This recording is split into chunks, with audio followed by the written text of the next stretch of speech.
വലിയൊരു കാത്തിരിപ്പ് അവസാനിപ്പിക്കാനാണ് ബ്രസീൽ ഇത്തവണ അമേരിക്കയിലേക്ക് വണ്ടി കയറിയിട്ടുള്ളത്. 2002 വേൾഡ് കപ്പ് നേടി, 5ാമത്തെ വേൾഡ് കപ്പ്. ഫുട്ബോൾ ലോകത്ത് വേറൊരു ടീമിന് നേടാൻ പറ്റിയിട്ടില്ല 5 വേൾഡ് കപ്പ്. അപ്പൊ 2002 നേടിയതിനു ശേഷം 24 വർഷമായിട്ട് ബ്രസീലിന് വേൾഡ് കപ്പ് എന്നൊരു നേട്ടത്തിലേക്ക് എത്താൻ പറ്റില്ല. ഇത്തവണ അവരുടെ ആ ഒരു മഞ്ഞ കുപ്പായത്തിൽ 6ാമത്തെ നക്ഷത്രം കൂട്ടിച്ചേർക്കാനാണ് ബ്രസീൽ അമേരിക്കയിലേക്ക് വന്നിട്ടുള്ളത്.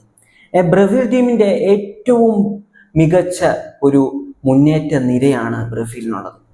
ഇത്തവണ നമ്മൾ നോക്കുന്ന സമയത്ത് ബ്രസീലിന്റെ ഏറ്റവും വലിയ പോസിറ്റീവ് ആയിട്ടുള്ള കാര്യങ്ങളിലൊന്നാണ് ബ്രസീലിന്റെ മുന്നേറ്റ നിര.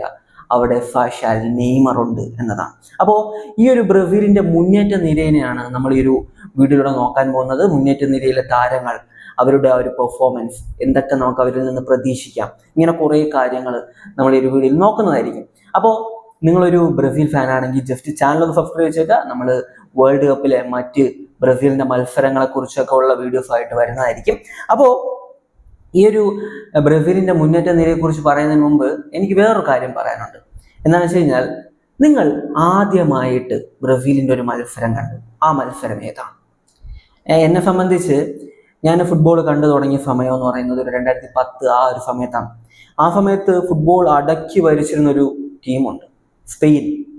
ആ സ്പെയിനെ അലക്കി വിട്ടൊരു ബ്രസീലിനെ ഞാൻ കണ്ടു. അതാണ് ഞാൻ ആദ്യമായിട്ട് കണ്ട ബ്രസീലിന്റെ മത്സരം. ഞാനപ്പോൾ ചെറുതാ, നല്ല ചെറുതാ.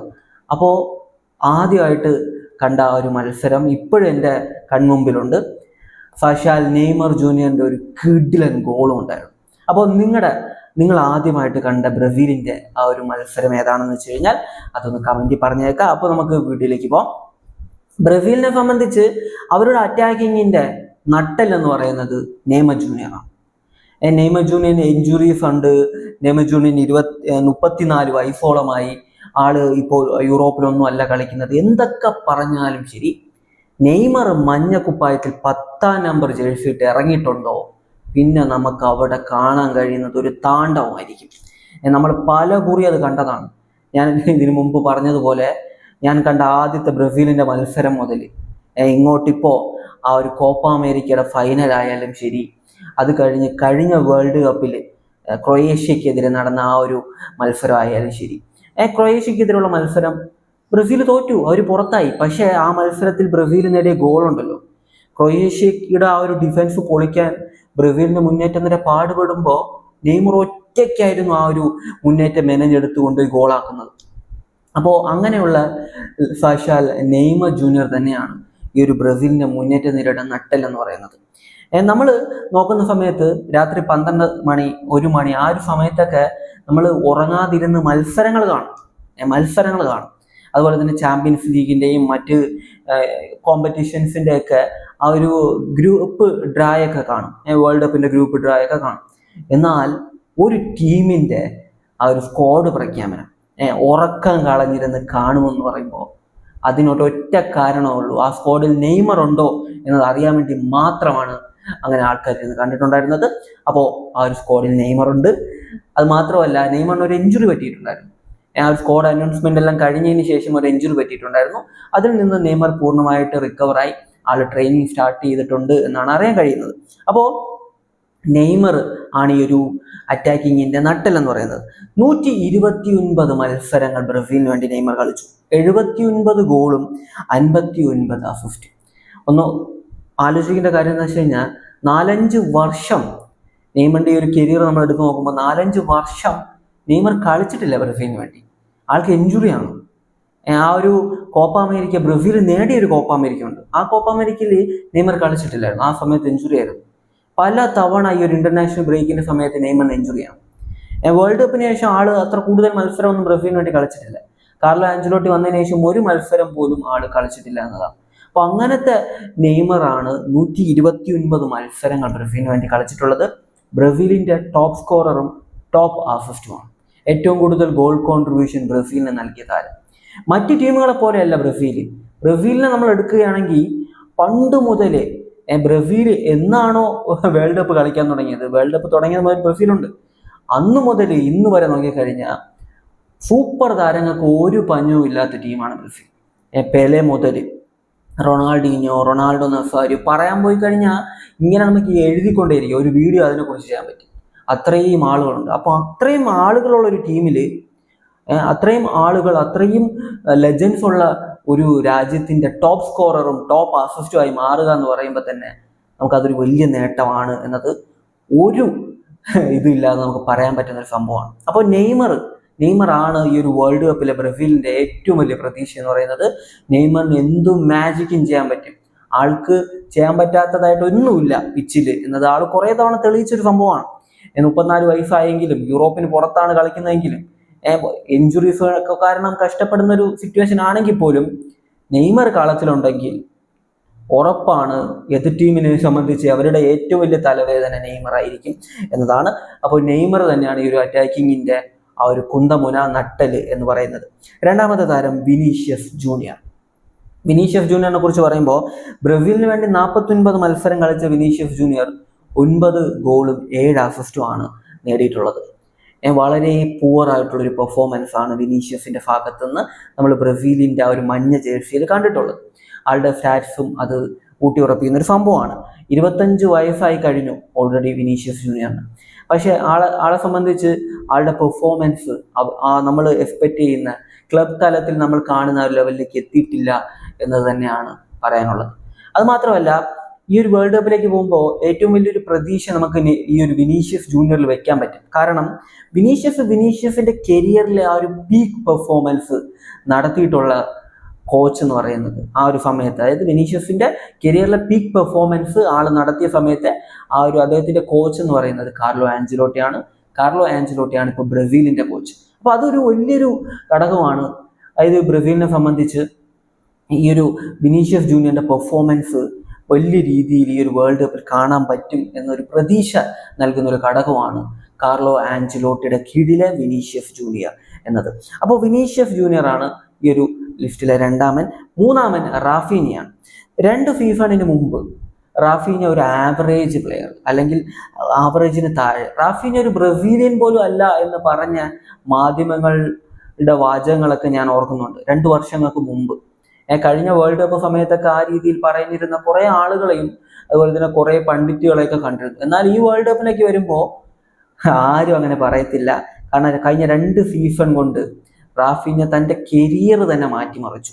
29കാരനായ റാഫീഞ്ഞ ഇതുവരെ 39 മത്സരങ്ങൾ ബ്രസീൽ ടീമിന് വേണ്ടി കളിച്ചിട്ടുണ്ട്, മഞ്ഞക്കുപ്പായത്തിൽ കളിച്ചിട്ടുണ്ട്. 11 ഗോളും 9 അസിസ്റ്റും നേടിയിട്ടുണ്ട്. നമ്മൾ മനസ്സിലാക്കേണ്ട കാര്യം, റാഫീഞ്ഞയുടെ പെർഫോമൻസ് കമ്പയർ ചെയ്യുന്ന സമയത്ത് വിനീഷ്യസിനേക്കാൾ മികച്ച പെർഫോമൻസ് ആണ്. എന്നാൽ റാഫീഞ്ഞ ഇപ്പോൾ നോക്കുമ്പോൾ ഈ ഒരു സീസൺ ആളുടെ ഇപ്പൊ കഴിഞ്ഞ ഈ ഒരു 2024, 25, 26 സീസൺ നമ്മൾ നോക്കുമ്പോൾ 2025, 26 സീസൺ നമ്മൾ നോക്കുമ്പോൾ കുറേ ഇഞ്ചുറീസ് ആൾക്ക് പറ്റിയിട്ടുണ്ട്. കുറേ ഇഞ്ചുറീസ്.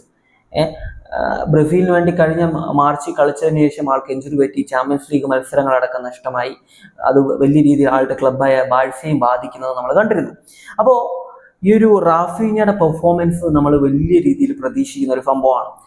ബാഴ്സയിൽ റാഫീഞ്ഞ ലെഫ്റ്റ് വിങ്ങിലാണ് കളിക്കാറ്. ഇവിടെ വിനീഷ്യസ് ജൂനിയർ ലെഫ്റ്റിലുണ്ട്. എന്നാൽ റാഫീഞ്ഞയുടെ ഏറ്റവും വലിയൊരു പോസിറ്റീവ് ആയിട്ടുള്ള കാര്യം, വിനീഷ്യസിനെ പോലെ ലെഫ്റ്റിൽ മാത്രം കളിക്കുന്ന ടൈപ്പ് ഒരു പ്ലെയർ അല്ല റാഫീഞ്ഞയ്ക്ക് സെന്റർ, അറ്റാക്കിംഗ് മിഡ്ഫീൽഡർ ആ ഒരു പൊസിഷനിലും കളിക്കാൻ പറ്റും. അതുപോലെ തന്നെ റൈറ്റ് വിങ്ങിലും ആൾക്ക് കളിക്കാൻ പറ്റും. ഒരു സെക്കൻഡറി സ്ട്രൈക്കർ, ഫാൾസ് നയർ, അങ്ങനെയൊക്കെ ആൾ ഉപയോഗിക്കാൻ പറ്റും.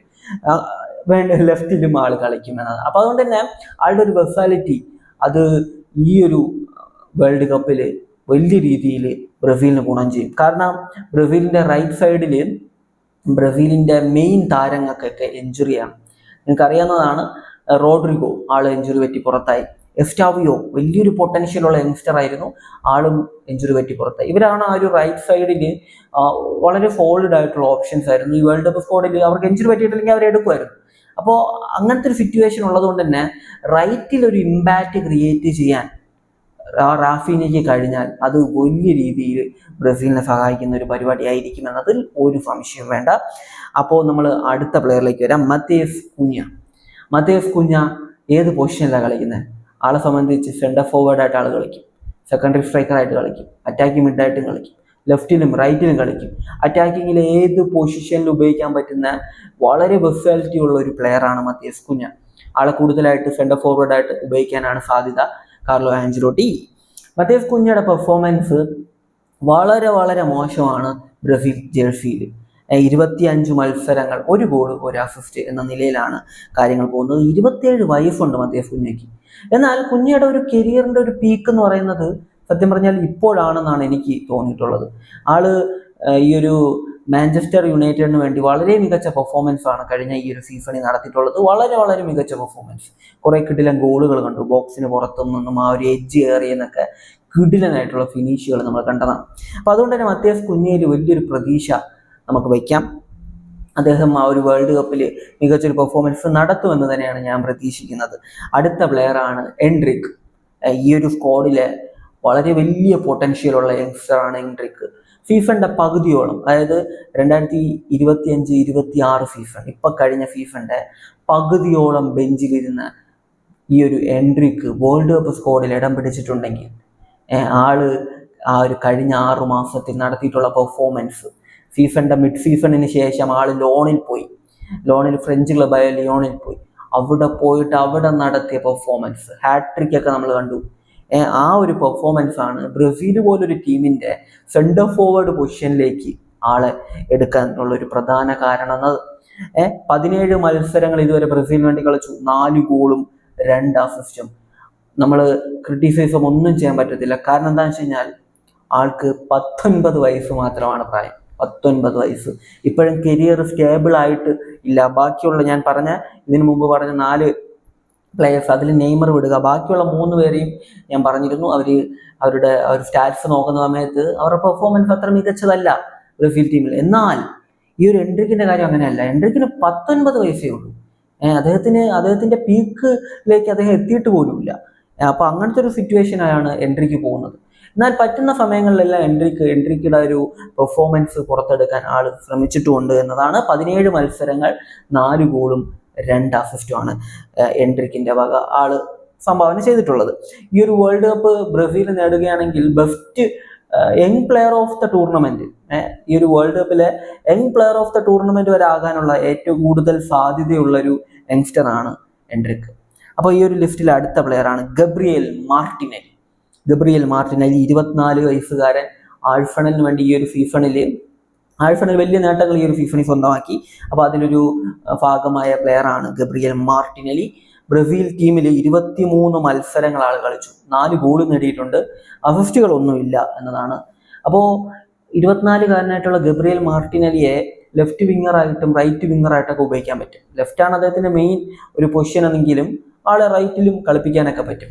അപ്പോൾ ഒരു പ്രോപ്പർ വിങ്ങറാണ്. നന്നായിട്ട് ക്രോസ് ചെയ്യാൻ പറ്റുന്ന, നന്നായിട്ട് കട്ട് ചെയ്ത് കയറി ഗോൾ അടിക്കാൻ പറ്റുന്ന ടൈപ്പ്, വളരെ പ്രൂവൺ ആയിട്ടുള്ള, നല്ല സ്കിൽഫുൾ ആയിട്ടുള്ള ഒരു പ്ലെയർ തന്നെയാണ് ഗബ്രിയേൽ മാർട്ടിനെലിയെ സ്റ്റാർട്ട് ചെയ്യിപ്പിക്കാനുള്ള സാധ്യത ഞാൻ കാണുന്നില്ല. ആദ്യ 11-ൽ ആൾക്ക് കൂടുതൽ അവസരം ലഭിക്കും തോന്നുന്നില്ല. എന്നാലും സബായിട്ട് എത്തിയാൽ പോലും 10-15 മിനിറ്റിൽ വലിയൊരു ഇമ്പാക്റ്റ് ക്രിയേറ്റ് ചെയ്യാൻ ഗബ്രിയേൽ മാർട്ടിനെലിക്ക് കഴിയുമെന്ന് തന്നെയാണ് ഞാൻ പ്രതീക്ഷിക്കുന്നത്. ഇനിയാണ് സെന്റർ ഫോർവേഡിൽ വളരെ മികച്ച പെർഫോമൻസ് ഈ സീസണിൽ നടത്തിയ താരം ഇൻഗോർ ത്യാഗോ. ആളെക്കുറിച്ച് പറയുകയാണെങ്കിൽ ഈ ഒരു സീസണിൽ ആളുടെ പെർഫോമൻസ് ടോപ്പ് ക്ലാസ്. ഇതുവരെ ബ്രസീലിന് എത്രത്തോളം ലെജൻസ് ഉണ്ടായിട്ടുണ്ട്. പ്രീമിയർ ലീഗിൽ ഇവർക്ക് ആർക്കും ഉണ്ടാക്കാൻ പറ്റിയെടുത്ത്, അതായത് പ്രീമിയർ ലീഗിൽ കളിച്ചിട്ടുള്ള കുറേ ബ്രസീലിയൻ പ്ലേയേഴ്സ് ഉണ്ട്, അവർക്കൊന്നും ഉണ്ടാക്കാൻ പറ്റാത്തൊരു ഓളം ഈ ഒരു ഇൻഗോർ ത്യാഗോയ്ക്ക് ഉണ്ടാക്കാൻ പറ്റിയിട്ടുണ്ട്. ആള് പ്രീമിയർ ലീഗിൽ പൂണ്ട് വിളയാടി ഈ ഒരു സീസണിൽ. അതിന്റെ ഭാഗമായിട്ടാണ് വേൾഡ് കപ്പ് സ്ക്വാഡിൽ, ബ്രസീലിന്റെ സ്ക്വാഡിൽ ആൾക്ക് ഇടം ലഭിച്ചത്. ആളെ കാണുന്ന സമയത്ത്, ഇൻഗോർ ത്യാഗോയെ കാണുന്ന സമയത്ത് കുറച്ച് ഏജ്ഡ് ആയിട്ടുള്ള ഒരു പ്ലെയറെ പോലെ തോന്നാറില്ല. എനിക്കങ്ങനെ തോന്നിയിരുന്നു. ഞാൻ ആളൊരു 28 വയസ്സൊക്കെ ഉള്ള ഒരു പ്ലെയർ ആയിരിക്കും എന്നാണ് വിചാരിച്ചത്. പക്ഷേ 24 വയസ്സ് മാത്രമേ പ്രായമുള്ളൂ. ആളൊരു യങ്സ്റ്ററാണ്. 4 മത്സരങ്ങൾ ഇതുവരെ ബ്രസീലിന് വേണ്ടി കളിച്ചു, 3 ഗോൾ കോൺട്രിബ്യൂഷൻ, 2 ഗോളും 1 അസിസ്റ്റും. ആള് ബ്രസീലിയൻ കുപ്പായത്തിലും ആളുടെ ആ ഒരു പെർഫോമൻസിന്റെ ലെവല് കാണിച്ചിട്ടുണ്ട് എന്നതാണ് അദ്ദേഹത്തിന്റെ സ്റ്റാറ്റ്സിൽ നിന്ന് നമുക്ക് വ്യക്തമായിട്ട് മനസ്സിലാക്കാൻ പറ്റുന്ന ഒരു സംഭവം.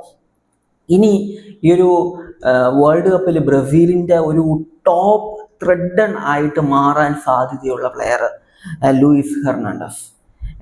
ഈ ഒരു പേര്, ലൂയിസ് ഹെർണാണ്ടസ് എന്ന പേര് യഥാർത്ഥത്തിൽ ഇതല്ല പേര്.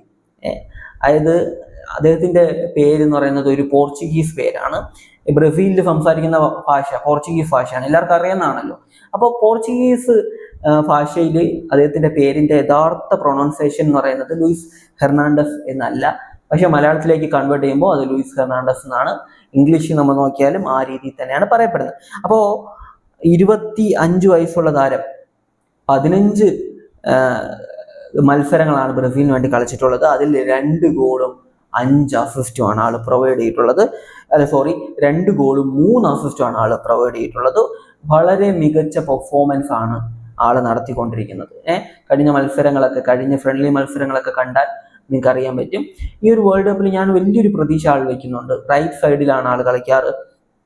റൈറ്റ് സൈഡിൽ ഓൾറെഡി ബ്രസീലിന് ഈ ഒരു സ്ക്വാഡ് എടുത്ത് നോക്കിക്കഴിഞ്ഞാൽ ചെറിയ രീതിയിലെങ്കിൽ എന്തെങ്കിലും ഒരു പ്രശ്നമുള്ളത് റൈറ്റ് സൈഡിലാണ്. അവിടെ റാഫീനെ കളിപ്പിക്കാം, അവിടെ അങ്ങനത്തെ ഒരു ഓപ്ഷൻ ഉണ്ട്. എന്നാൽ പോലും റൈറ്റ് സൈഡിൽ ഒരു ചെറിയ ഒരു വീക്ക്നെസ് എന്നെങ്കിൽ പറയാൻ പറ്റുന്ന സംഭവം റൈറ്റ് സൈഡിലാണ്. അവിടെ റോഡ്രിഗോ ഉണ്ടായിരുന്നെങ്കിൽ നമുക്കൊന്നും പറയേണ്ട ആവശ്യമില്ലായിരുന്നു. അതുപോലെ തന്നെ ഈ ഒരു എസ്റ്റാവിയോ ആളും ഉണ്ടായിരുന്നെങ്കിലും അവിടെ സെറ്റാണ്. അപ്പോൾ ആ ഒരു പൊസിഷനിലാണ് ഈ ലൂയിസ് കളിക്കുന്നത്. അപ്പൊ അതുകൊണ്ട് തന്നെ ലൂയിസിൽ വലിയൊരു പ്രതീക്ഷയുണ്ട്. ആള് ഒരു കിടിലം പെർഫോമൻസ് നടത്തി കഴിഞ്ഞാൽ അത് കിടിലം സംഭവമായിരിക്കും എന്നതാണ് എനിക്ക് പറയാനുള്ളത്. ആളുടെ ഭാഗത്തുനിന്ന് ഒരു നല്ല പെർഫോമൻസ് കാണാൻ പറ്റും എന്ന് തന്നെയാണ് ഞാൻ പ്രതീക്ഷിക്കുന്നത്. അതുപോലെ തന്നെയാണ് ഈ ഒരു ലിസ്റ്റിലെ അവസാനത്തെ പ്ലെയർ, മറ്റൊരു വണ്ടർ കിഡാണ് 19-കാരനായിട്ടുള്ള റയാൻ. റയാനെ കുറിച്ച് പറയുകയാണെങ്കിൽ ഇതുവരെ 2 മത്സരം കളിച്ചു, അതിൽ തന്നെ ഒരു ഗോൾ നേടിയിട്ടുണ്ട് ആൾ ബ്രസീലിന് വേണ്ടി. യങ്സ്റ്റർ ആണ്. അതുകൊണ്ട് തന്നെ നമുക്ക് ഒരു വലിയ പ്രതീക്ഷ ഞാൻ ഈ ഒരു എൻട്രിക്കിൽ വെക്കുന്ന ആ ഒരു ലെവലിൽ, ഇല്ലെങ്കിൽ എസ്റ്റാവിയുടെ ലെവലിലൊന്നും ഞാൻ പറയുന്നില്ല. എന്നാൽ പോലും ആളൊരു ബ്രസീലിയനാണ്. ആ ബ്രസീലിയൻ ടച്ച് ആളിലുണ്ട്. ആളുടെ ഭാഗത്ത് നിന്ന് ബ്രില്യൻ മൂവ്മെന്റ്സ് കാണാൻ പറ്റുന്നുണ്ട്. നല്ല ടേണിംഗ് ഒക്കെ ആൾ ചെയ്യുന്നത് നമുക്ക് കാണാൻ പറ്റുന്നുണ്ട്. ആളുടെ ഒരു കഴിഞ്ഞ മത്സരങ്ങളൊക്കെ കണ്ടു കഴിഞ്ഞാൽ അറിയാൻ പറ്റും. നല്ല രീതിയിലുള്ള ടേണിങ്, ടേണിങ്സ്, ക്വിക്കായിട്ടുള്ള ഒരു ആക്സിലറേഷൻ കാര്യങ്ങളൊക്കെ ആൾ ചെയ്യുന്നത് കാണാൻ പറ്റുന്നുണ്ട്. ഒരു വലിയ ഫ്യൂച്ചറുള്ള യങ്സ്റ്റർ ആയിട്ടാണ് എനിക്ക് തോന്നുന്നത്. അപ്പോൾ ഇത്രയും പേരാണ് ഈ ഒരു ബ്രസീലിന്റെ അറ്റാക്കിങ്ങിലുള്ളത്. 9 താരങ്ങൾ, 9 അറ്റാക്കേഴ്സ്. ബ്രസീൽ ഒരു 4-2-3-1 ഇങ്ങനത്തെ ഒരു ഫോർമേഷനിൽ ഇറങ്ങാനുള്ള സാധ്യതയാണ് ഞാൻ കാണുന്നത്. ഞാൻ എൻ്റെ ചാനലിൽ ഇതിനു മുമ്പ് ഈ ഒരു കാർലോ ആഞ്ചലോട്ടിയുടെ ഒരു ടാക്ടിക്കൽ ആയിട്ടുള്ള കാര്യങ്ങളെ കുറിച്ച് ഒരു വീഡിയോ ചെയ്തിട്ടുണ്ടായിരുന്നു. അതായത് അദ്ദേഹത്തിന്റെ ഫോർമേഷനെ കുറിച്ചുള്ള ഒരു വീഡിയോ. അതിൽ ബ്രസീലിന്റെ ഏറ്റവും സക്സസ്ഫുൾ ആയിട്ടുള്ള ഫോർമേഷൻ ആണ് 4-2-3-1. അപ്പൊ ഈ ഒരു ഫോർമേഷനിൽ തന്നെ ആയിരിക്കണം ബ്രസീൽ ഈ ഒരു വേൾഡ് കപ്പ് കളിക്കുക എന്നാണ് ഞാൻ പ്രതീക്ഷിക്കുന്നത്. ആഞ്ചലോട്ടി ഓരോ മത്സരത്തിനും ഓരോ ഫോർമേഷൻ ഉപയോഗിച്ചാലും അത്ഭുതപ്പെടേണ്ടതില്ല. എന്നാലും 4-2-3-1 ഫോർമേഷനിൽ അവർ പരാജയപ്പെട്ടിട്ടില്ല. ബ്രസീൽ ഒരു മത്സരം പോലും കാർലോ ആഞ്ചലോട്ടിയുടെ കീഴിൽ തോറ്റിട്ടില്ല. അപ്പൊ അതുകൊണ്ട് തന്നെ ആ ഒരു ഫോർമേഷൻ ഉപയോഗിക്കാനുള്ള സാധ്യതയാണ് ഞാൻ കാണുന്നത്. അപ്പോൾ 4-2-3-1 ഫോർമേഷനിൽ എങ്ങനെയായിരിക്കും ബ്രസീലിന്റെ മുന്നേറ്റം നിര? സെന്റർ ഫോർവേഡ് ആയിട്ട് ഞാൻ ഈ ഒരു ലിസ്റ്റിൽ ഞാൻ പിക്ക് ചെയ്യുന്നത് കുഞ്ഞയെ തന്നെയാണ്, മത്തിയാസ് കുഞ്ഞയെ തന്നെയാണ്. എനിക്കറിയാം ഈ ഒരു എൻട്രിക് ആയാലും ശരി, അതുപോലെ തിയാഗോ ആയാലും ശരി, ഇവർ വലിയ പൊട്ടൻഷ്യൽ ഉള്ള പ്ലേയേഴ്സ് ആണ്. ഇവർ വളരെ മികച്ച രീതിയിൽ ബ്രസീലിന് വേണ്ടി കളിച്ചിട്ടുമുണ്ട്. പക്ഷെ ഞാൻ പിക്ക് ചെയ്യുന്നത് ഈ ഒരു കുഞ്ഞയെ തന്നെയാണ് ഞാൻ പിക്ക് ചെയ്യുന്നത്. ഒരുപക്ഷെ കാർലോ ആഞ്ചലോട്ടിയും മാറ്റി ചിന്തിക്കാം. അതായത് അതിനുള്ള പ്രധാന കാരണം എന്താ വെച്ച് കഴിഞ്ഞാൽ കുഞ്ഞ് 25ഓളം മത്സരങ്ങൾ ബ്രസീലിന് വേണ്ടി കളിച്ചിട്ടുണ്ട്. അത് മാത്രമല്ല ആളുടെ കഴിഞ്ഞ സീസൺ എന്ന് പറയുമ്പോൾ അതായത് ഗോൾ അടിക്കുക എന്നതിനെക്കാട്ടിലും ഒരു ടീം ഗെയിം, ആ ഒരു സംഭവമില്ലേ, അത് അതായത് പൊസിഷൻ സ്വിച്ചിങ് ചെയ്യുന്ന പരിപാടി, അതൊക്കെ ആൾ കുറച്ചുകൂടി നന്നായിട്ട് ചെയ്യും ഈ ഒരു എൻട്രിക്ക് അതുപോലെ തന്നെ തിയാഗോനെക്കാട്ടിലും. ലെഫ്റ്റിലും റൈറ്റിലും സെൻട്രലിലൊക്കെ ആൾ പോകുന്നതുകൊണ്ട് തന്നെ ഓൾറെഡി കുറെ വെസാലിറ്റി ഉള്ള പ്ലേയേഴ്സ് ടീമിലുണ്ട്. അതുകൊണ്ട് തന്നെ അത് നന്നായിട്ട് വർക്കൗട്ട് ആവാനുള്ള സാധ്യത ഉണ്ട്. അപ്പൊ അതുകൊണ്ട് തന്നെ ആ രീതിയിൽ നോക്കുമ്പോൾ ഈ ഒരു മത്തിയാസ് കുഞ്ഞ് തന്നെയായിരിക്കും സെന്റർ ഫോർവേഡായിട്ട് കളിക്കുക. ഇനി നമ്മൾ ലെഫ്റ്റ് സൈഡ് നോക്കുമ്പോൾ വിനീഷ്യസ് ജൂനിയർ തന്നെയാണ് ലെഫ്റ്റ് സൈഡിൽ. വിനീഷ്യസിനെ മറച്ചു വെക്കാൻ പറ്റുന്ന ഒരു ലെഫ്റ്റ് സൈഡ് പ്ലെയർ, അതിപ്പോ റാഫീനെ വേണേൽ നമുക്ക് അവിടെ കളിപ്പിക്കാം. അല്ലാത്ത പക്ഷം അവിടെ വേറെ ആളില്ല. ഒരു നാച്ചുറൽ ലെഫ്റ്റ് സൈഡ് പ്ലെയർ എന്ന് പറയുമ്പോൾ വിനീഷ്യസ് ആണ്. പിന്നെ റൈറ്റില് ഇപ്പോൾ ലൂയിസ് ഹെർണാണ്ടസ്, റയാൻ, അതുപോലത്തെ ഓപ്ഷൻസ് ഉണ്ട്. പക്ഷെ ഞാൻ റാഫീനെയാണ് റൈറ്റിലേക്ക് ഫിക്സ് ചെയ്യുന്നത്. ആള് റൈറ്റിൽ നന്നായിട്ട് കളിച്ചോളും എന്ന് തന്നെയാണ് ഞാൻ കരുതുന്നത്. ആളുടെ ഒരു നാച്ചുറൽ പൊസിഷൻ റൈറ്റ് ആണ് സത്യം പറഞ്ഞാൽ. അതിനുശേഷം അതായത് കഴിഞ്ഞ വേൾഡ് കപ്പിലൊക്കെ ആള് റൈറ്റ് വിങ്ങിൽ കളിക്കുന്ന പ്ലെയർ ആണ്. പിന്നെ ബാഴ്സയിൽ ലാമിൻ യമാലിന്റെ ഒരു ഇമ്പാക്റ്റ് വന്നതിന് ശേഷമാണ് സത്യം പറഞ്ഞാൽ ആളെ ഒരു ലെഫ്റ്റിലും സെന്ററിലൊക്കെ ഉപയോഗിക്കാൻ തുടങ്ങിയത്. അപ്പോൾ ആള് ഒരു റൈറ്റ് സൈഡിൽ ആ ഒരു ഇമ്പാക്റ്റ് ആള് പുറത്തെടുക്കുമെന്ന് തന്നെയാണ് പ്രതീക്ഷിക്കുന്നത്. പിന്നെ അറ്റാക്കിംഗ് മിഡ് ആ ഒരു പൊസിഷനിലാണ് ഞാൻ നെയ്മറിനെ ഫിക്സ് ചെയ്യുന്നത്. ഇത് എൻ്റെ മാത്രം ഒരു ഒപ്പീനിയൻ ആണ് കേട്ടോ, നിങ്ങൾക്ക് നിങ്ങളുടേതായിട്ടുള്ള ഒരു ഒപ്പീനിയൻ കാണും. ആ ഒരു പൊസിഷനിലാണ് ഞാൻ നെയ്മറിനെ വയ്ക്കുന്നത്. അപ്പോൾ നെയ്മറിന്റെ ഒരു ഇമ്പാക്റ്റ് ആ ഒരു പൊസിഷനിൽ കാണാൻ പറ്റും. കുറച്ചും കൂടെ ഫ്രീ ആയിട്ടൊരു റോള് നെയ്മറിന് കൊടുത്താൽ, അതായത് ലെഫ്റ്റിലും റൈറ്റിലും ഒക്കെ പോകുന്ന ടൈപ്പ് ഒരു റോൾ കൊടുത്തു കഴിഞ്ഞാൽ, പിന്നെ നെയ്മർ ഏത് റോൾ കൊടുത്താലും ആളത് ചെയ്യും. ഡിഫെൻസീവ് ആയിട്ട് കളിക്കാൻ പറഞ്ഞു കഴിഞ്ഞാൽ ആള് പ്രോപ്പറായിട്ട് അത് ചെയ്യും. അതുകൊണ്ട് തന്നെ അതൊന്നും ഒരു പ്രശ്നമുള്ള കാര്യമേ അല്ല നെയ്മറിനെ സംബന്ധിച്ച്. അപ്പൊ നെയ്മറിന്റെ ഇമ്പാക്റ്റ്, അതായത് ഈ ഒരു സ്ക്വാഡിന് സത്യം പറഞ്ഞു കഴിഞ്ഞാൽ ഗ്രൂപ്പ് സ്റ്റേജ് കടക്കാനായിട്ട്, ഗ്രൂപ്പിൽ ആകെ കൂടിയുള്ള ഒരു വെല്ലുവിളി എന്ന് പറയുന്നത് ആഫ്രിക്കയിൽ നിന്ന് വരുന്ന ഒരു മൊറോക്കയാണ്. അവർ അവസാനം കുറെ മത്സരങ്ങൾ ജയിച്ചിട്ടാണ് വരുന്നത്. ആഫ്രിക്കൻ കപ്പ് ഓഫ് നേഷൻസിന്റെ ഫൈനൽ, അതൊന്നും ഞാൻ പറയുന്നില്ല, നിങ്ങൾക്കറിയാം. അപ്പൊ ആ ഒരു മൊറോക്ക അല്ലാതെ വലിയൊരു വെല്ലുവിളി ഉണ്ടാക്കുന്ന ഒരു ടീമൊന്നും ആ ഒരു ഗ്രൂപ്പിലുണ്ടെന്ന് എനിക്ക് തോന്നുന്നില്ല. അപ്പോൾ അത് ഈ ഒരു ഈസി പരിപാടിയാണ്. അപ്പോൾ ഗ്രൂപ്പ് കടക്കാനായിട്ട് നെയ്മറിന്റെ ആവശ്യമൊന്നുമില്ല സത്യം പറഞ്ഞാൽ ബ്രസീലിന്. ഗ്രൂപ്പ് കടന്നു കഴിഞ്ഞാൽ നോക്കൗട്ട് റൗണ്ടുകളിലേക്ക് വരുമ്പോഴാണ് യഥാർത്ഥത്തിൽ നെയ്മറിന്റെ ഒരു ആവശ്യം ബ്രസീലിനുള്ളത്. ഇത്തവണത്തെ വേൾഡ് കപ്പിൽ നമ്മൾ ഇതുവരെ കണ്ട ഒരു ബ്രസീൽ ഉണ്ടല്ലോ, ഒരു സാമ്പ ബ്യൂട്ടിഫുൾ ഫുട്ബോൾ കളിക്കുന്ന, അവരുടെ ഒരു ശൈലി വെച്ച് കളിക്കുന്ന ഒരു ബ്രസീൽ, അങ്ങനത്തെ ഒരു ബ്രസീലിന് ഈ വേൾഡ് കപ്പിൽ കാണാൻ പറ്റുമെന്ന് എനിക്ക് തോന്നുന്നില്ല. പ്ലേയേഴ്സ് ഒക്കെ അതുപോലെ തന്നെയാണ്. പക്ഷെ കോച്ച് കാർലോ ആഞ്ചലോട്ടിയാണ്. ആളെ സംബന്ധിച്ച് റിസൾട്ട് മാത്രം ഫോക്കസ് ചെയ്യുന്ന കോച്ചാണ്. എങ്ങനെയും ജയിക്കുക, അതാണ് ആള് ഫോക്കസ് ചെയ്യുന്ന ഒരു പരിപാടി. അപ്പൊ അത് വെച്ച് നോക്കുമ്പോൾ ഒരുപക്ഷെ നമുക്ക് ഇതിനു മുമ്പത്തെ വേൾഡ് കപ്പുകളിലെല്ലാം കണ്ടിരുന്ന ആ ഒരു ബ്യൂട്ടിഫുൾ ഫുട്ബോൾ, സാമ്പാ താളം, ആ സാധനം ഒരുപക്ഷെ ചിലപ്പോൾ ഈ ഒരു വേൾഡ് കപ്പിൽ നമുക്ക് കുറച്ച് കുറഞ്ഞേക്കാം. ഫുള്ളായിട്ട് പോകത്തില്ല എന്തായാലും, അത് അവരുടെ DNA യിലുള്ള സാധനമാണ്, അത് ഫുള്ളായിട്ട് പോകത്തില്ല. എന്നാലും കുറച്ച് കുറഞ്ഞേക്കാം. അവർ ടാക്ടിക്കലി കളിക്കുന്ന സമയത്ത് കുറച്ചും കൂടെ ഡിഫെൻസീവ് ആയിട്ടൊക്കെ കളിക്കാനുള്ള സാധ്യത ഞാൻ കാണുന്നുണ്ട്. കഴിഞ്ഞ വേൾഡ് കപ്പിൽ അറിയാലോ, ഗോൾ നേടിയതിന് ശേഷം അറ്റാക്ക് ചെയ്യേണ്ട ആവശ്യമേ ഇല്ലായിരുന്നു. കുറച്ച് ഡിഫൻസായിട്ട് കളിച്ചിരുന്നെങ്കിൽ സേഫ് ആയിട്ട് അടുത്ത റൗണ്ടിലേക്ക് പോകായിരുന്നു, ക്രൊയേഷ്യ തോൽപ്പിക്കായിരുന്നു.